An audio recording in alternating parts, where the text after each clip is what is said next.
Welcome to the lease classification segment of the new lease standards series. To start out, we will discuss changes to how leases will be classified and changes to the balance sheet.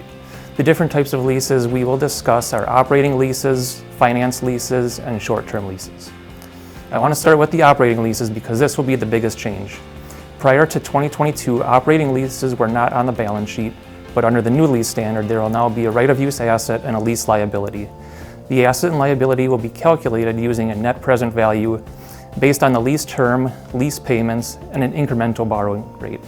The lease should include any renewal options expected to be renewed. Related party leases is now something to look at even closer. A lot of related parties never had a signed lease agreement, so we're treated as month-to-month short-term leases. I will discuss the short-term leases soon. Now there is more judgment if a related party lease is a long-term lease, even with no signed agreement.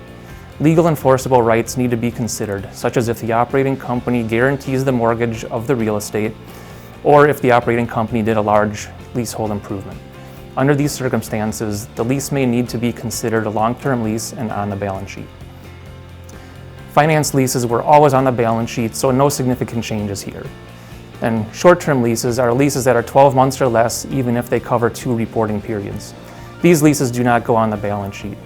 So as you can see, if related party leases are considered short-term, but should be long-term leases, there is a large discrepancy when it comes to reporting on the balance sheet. With the changes in lease reporting, you will see a difference from 2021 financial statements to 2022 financial statements. If you don't, then the financial statements are not on GAAP. Thank you for listening. I'm Matt Luckman at John A. Knutson & Company. If you have any questions regarding the new lease standard, please reach out to your JAK representative.